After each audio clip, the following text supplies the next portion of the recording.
आप सभी का स्वागत है योग और स्वास्थ्य पर आधारित हमारे इस बेहद खास कार्यक्रम स्वस्थ विचार में। मैं हूं आपके साथ आपका साथी विकास। दर्शकों, इस कार्यक्रम के माध्यम से हम आपके अंदर जागरूकता लेकर प्रयास करते हैं। हम प्रयास करते हैं कि आप हमेशा अपने सामान्य जीवन में, अपनी सामान्य दिनचर्या में रहते हुए भी, अपने सामान्य क्रियाकलापों को करते हुए भी अपने स्वास्थ्य के प्रति सचेत रहें। बस सबसे ज़रूरी है किसी प्रकार की लापरवाही ना करें, नियम परहेजों का उल्लंघन ना करें, समय से अपनी दिनचर्या को व्यवस्थित करें और पौष्टिक जो तत्व होते हैं उनको अपने भोजन में शामिल ज़रूर करें। बस ये छोटी छोटी सावधानियां आपको कई प्रकार के रोगों से बचाव करने में सहायक साबित होती है। और इस कार्यक्रम को जब भी हम शुरू करते हैं तो आपको याद भी दिलाते हैं कि जब भी आप इस कार्यक्रम को देखने बैठे हैं तो कॉपी और पेन अवश्य लेकर बैठें। नुस्खे और उपचारों को लिख ज़रूर लिया करें ताकि ये नुस्खे, ये उपचार आपके जहन में उम्र भर बने रहें और आप इनका सही सदुपयोग कर सकें। तो चलिए आगे बढ़ते हैं और शुरू करते हैं आज के मुख्य विषय पर चर्चा। गुरुजी, सबसे पहले तो हम आज के इस अंक में एक ऐसे रोग के बारे में जानेंगे जो एक महामारी के तौर पर बहुत ज़्यादा प्रचलन में आया था। सबसे पहले उस महामारी वो कब शुरू हुई वो भी हम जानेंगे आपसे, और ये महामारी क्यों है, ये कैसा रोग है जो हवा की तरह फैलता है, हैजा। देखिए, हैजा ज़्यादातर मक्खियों से फैलता है। अच्छा। जब कहीं पे सफाई अच्छी नहीं है वहाँ मक्खी बहुत ज़्यादा पैदा होती है, और गंदगी पर ऊपर से आई, जो चीज़ आपके खाने की उसके ऊपर बैठ गई, उसने रोग के कीटाणु उसमें डाल दिए। जब वो कीटाणु अंदर गए तो उससे उल्टी और दस्त दोनों लग जाते हैं, और जो भी हमारे शरीर को चलाने वाले खाने पदार्थ है उल्टी और दस्त के द्वारा निकल जाते हैं और आदमी की मृत्यु भी हो जाती है। हैजे का उपचार एक टाइम पे न किया जाए तो 2-3 दिन में आदमी स्वर्ग सदार जाता है। अब इसमें ना तो पानी पीने को दिया जाता है, ना कुछ खाने को दिया जाता है, और इसका जो उपचार है वो सबसे अच्छा है शहद से। शहद में जो खाने पदार्थ हमारे शरीर से निकले सब है उसके अंदर,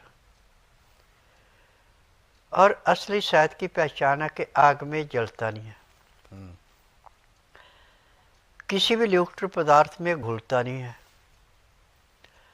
और जैसे गले से नीचे उतरता है तो लीवर को पहचानना नहीं पड़ता, जिस ग्रुप का खून है उसमें जाके मिल जाता है। ये शहद के अंदर गुण है, बाकी किस चीज़ में इतने गुण नहीं है। तो आप शहद थोड़ी थोड़ी देर में चटाते रहें, और शहद चाटने को आपका मन नहीं कर रहा है तो आप उसमें मामूली सा सिंधा नमक या काला नमक जीभ पे लगा सकते हैं, जीभ पे मलाना नहीं किसी भी चीज़ में। अच्छा।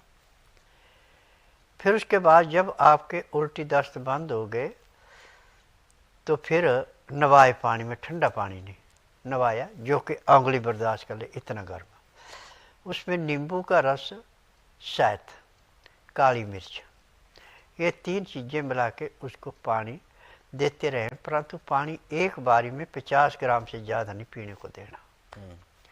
50 ग्राम पीने में भी वो 20 मिनट लगाएगा, फिर उससे उसको पेशाब खुल के आना शुरू हो जाएगा।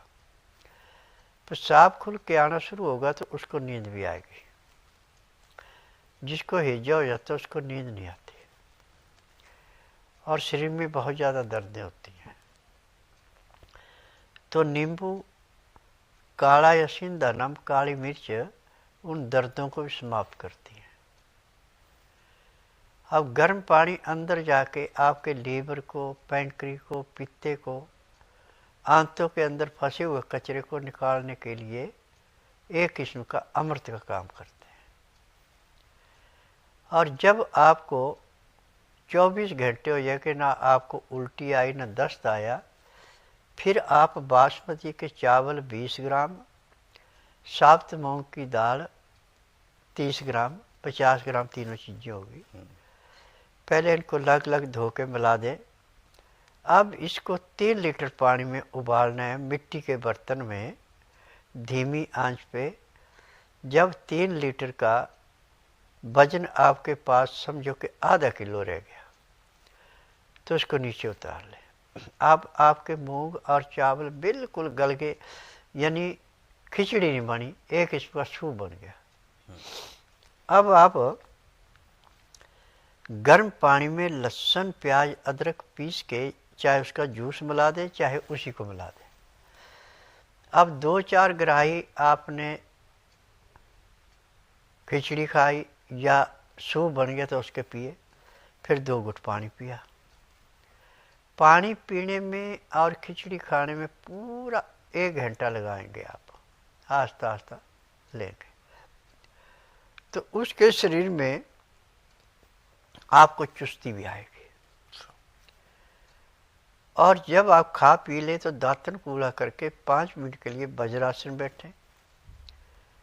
फिर वज्रासन से उठ के कम से कम 20 से 25 मिनट थोड़ी आप टहल लें। फिर आधे घंटे के लिए सब आसन लेट जाएं। 5 मिनट के लिए बाईं साइड पर करवट लें, 3 मिनट के लिए दाईं साइड करवट लें। फिर उसके बाद जब आप उठेंगे तो आपके शरीर में इतना हल्कापन आएगा जैसे आप 8 घंटे की निंद्रा पूरी करके उठे और शरीर की कमजोरी खत्म। ये इसके पीछे की बात।